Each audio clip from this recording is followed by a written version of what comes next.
അമ്മേ ശരണം ദേവീ ശരണം ചക്കുളത്തുകാവിൽ അമ്മേ ശരണം.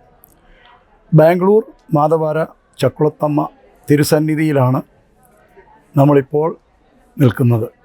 ഈ ക്ഷേത്രത്തെ പറ്റി പറയുകയാണെങ്കിൽ 25 വർഷങ്ങൾക്ക് മുമ്പ് ശ്രീമതി സുമ മുരളീധരൻ അവറുകളുടെ നേതൃത്വത്തിൽ ഏതാനും സ്ത്രീ ഭക്തജനങ്ങൾ സർവേശ്വരി പൂജ എന്ന പേരിൽ ലളിത സഹസ്രനാമം വീട് വീടാന്തരം അർച്ചന നടത്തി തുടങ്ങിയൊരു പ്രസ്ഥാനമാണ്.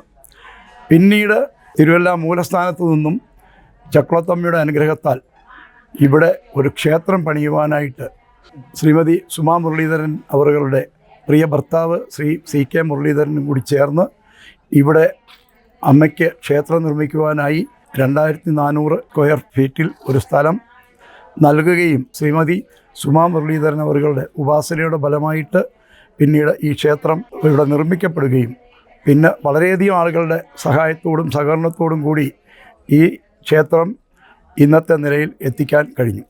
ദേവിയുടെ അനുഗ്രഹം ഒന്ന് മാത്രമാണ് അതിന് സഹായമായിട്ടുള്ളത് എന്നും കൂടി എടുത്തു പറയട്ടെ. കഴിഞ്ഞ 24 വർഷത്തോളമായിട്ട് ചക്കുളത്തുകാവിലമ്മയുടെ അനുഗ്രഹത്താൽ വളരെ പുരോഗമിച്ചിട്ടുള്ള ഒരു ക്ഷേത്രമാണ് ഇത്. ഇപ്പോൾ 23ാമത് പൊങ്കാല മഹോത്സവം കൊണ്ടാടുകയാണ്. മാർച്ച് 21, 22, 23 തീയതികളിലായി വിവിധ പൂജാ പദ്ധതികളോടുകൂടി ആണ് ബാംഗ്ലൂർ ചക്കുളത്തമ്മ ദേവീക്ഷേത്രത്തിലെ തിരുവുത്സവം കൊണ്ടാടുന്നത്. ആദ്യ ദിവസമായ 21-ാം തീയതി പൂത്താലി ഘോഷയാത്രയോടുകൂടി ആരംഭിക്കുന്നു. 2ാം ദിവസം അതിവിശിഷ്ടമായ ശ്രീചക്ര പൂജയാണ് നടത്തുവാൻ പോകുന്നത്. ഈ വർഷത്തെ ശ്രീചക്ര പൂജ മുൻ ശബരിമല മേൽശാന്തി ശ്രീ വാസുദേവൻ നമ്പൂതിരിയുടെ കാർമ്മികത്വത്തിലാണ് നടക്കുന്നത്.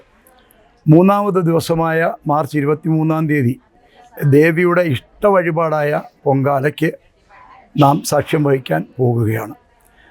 സ്ത്രീ ഭക്തജനങ്ങൾ അവരവരുടെ സ്വന്തം കൈകളാൽ നിവേദ്യം തയ്യാറാക്കി ദേവിക്ക് സമർപ്പിക്കുന്ന ചടങ്ങാണ് പൊങ്കാല. ബാംഗ്ലൂരിൽ ഇത്രയുമധികം ദേവി സ്ത്രീ ഭക്തജനങ്ങൾ വന്ന് പൊങ്കാല സമർപ്പിക്കുന്നത് ഈ ക്ഷേത്രത്തിൽ മാത്രമാണ്.